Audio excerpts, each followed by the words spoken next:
All right. Hey YouTube, I'm Lucky, and this is your weekly Zur loot and location PSA. He's located on Nessus. If you fast travel to the Watcher's grave, you'll be able to find him. This is one of his 3 locations. We've got the Crimson Exotic Hand Cannon. This is actually a really good hand cannon, especially in PvP. It makes it into the top 10 Trials meta report a few times, so it could be worth grabbing if you don't already have it. Gemini Jester is a really good exotic, one of the most used for hunters. This roll is actually pretty good. With high mobility, which is kind of what you want to get a bunch of, want to be dodging a whole bunch, so not bad, 65 stat overall. The low recovery can hurt a little bit, but definitely a decent roll. Might want to grab that. The Aeon's one of the best exotics, especially for end game content, like Grandmasters, so might want to grab that for your Titan. Not the best roll overall with 61, and the mobility is a little bit of a throw and low resilience. The Vesper is an exotic that, it was good for a little bit when it was like bugged, but it's been fixed since then, so it's actually just not very good in the current sandbox. Moving on to the weapons, we have the Gnawing Hunger, one of my favorite weapons for Void 3.0. Zen Moment Multi-Kill Clip is far from the God roll, but I'll just say it's an average roll. Brass Attacks, Feeding Frenzy, Sympathetic Arsenal, that is terrible. Extraordinary Rendition with Subsistence Multi-Kill Clip, not bad, but not anything to squawk over. And we got First and Last Out with Vorpal. This could be auto-loading in the Pulse Monitor slot, which would be significantly better, but not too bad. Got a Far Future with Lead from Golden Thresh. That's pretty average.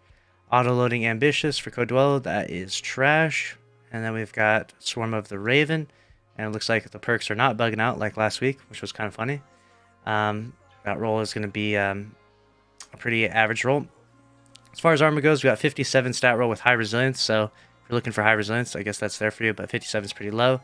66 high mobility is a pretty cool chest piece.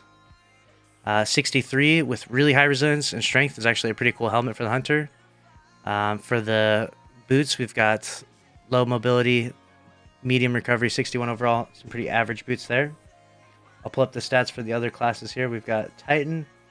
We've got a 60 stat roll with high resilience. Not bad for the gauntlets. Chest with really high mobility, that's terrible. The helmet, that's actually a really good roll in terms of distribution, but 57 stat is a little low for the helmet.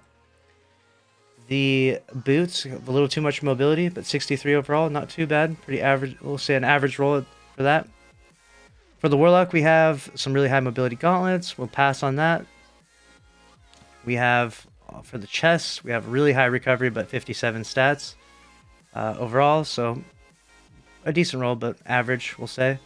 We've got 14 mobility on this helmet, 66 overall. That's a decent helmet.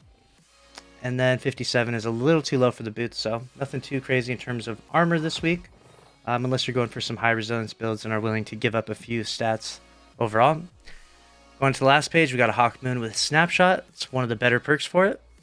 I personally would use Rangefinder, but teach their own. You might like the Snapshot.